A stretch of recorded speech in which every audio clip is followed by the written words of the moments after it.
kalau masalah faktor biaya logistik memang logistik kita geografi kita ini unik ya. Tapi memang salah satu permasalahannya kan kita modal share di angkutan darat ini kan cukup tinggi gitu. Modal share yang dimiliki sama angkutan jalan. Nah, ini yang juga menyebabkan menyebabkan tidak terjadinya konsolidasi muatan.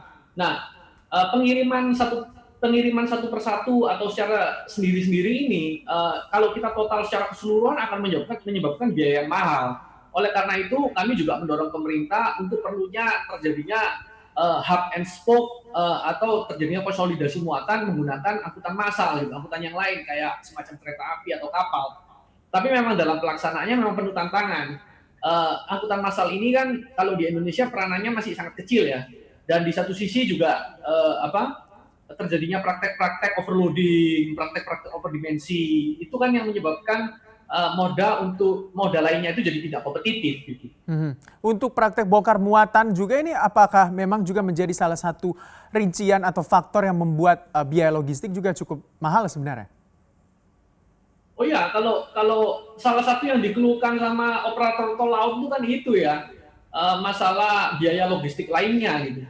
Kalau kita lihat khususnya di angkutan jalan, biaya bongkar muat ini bisa mencapai 5-10% gitu dari total pengiriman. Dan ini termasuk tinggi karena kita bicaranya kan masalah kuli kos kan hanya untuk bongkar muat aja.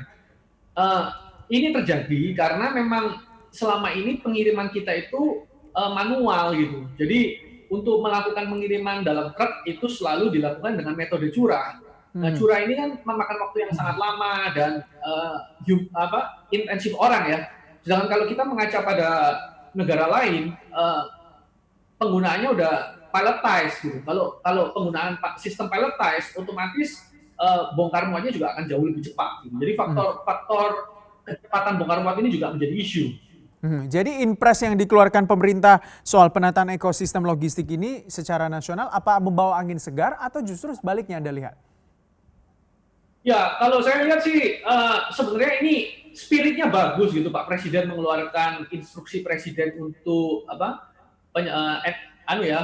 mengatur ekosistem logistik nasional karena memang kalau kita lihat permasalahan utamanya itu memang di ekosistemnya gitu. Kalau kita bicara masalah ekosistem itu kan tempat semuanya berinteraksi.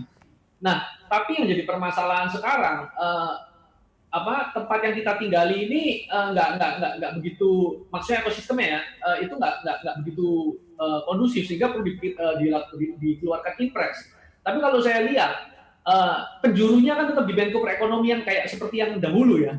Kalau kita pernah lihat di Peraturan Presiden nomor 12 tahun 2000 Peraturan Presiden nomor 26 tahun 2012 tentang cetak biru sistem logistik nasional itu pernah dikeluarkan juga gitu. Dan Perpres ini tingkatannya lebih tinggi dari Impres.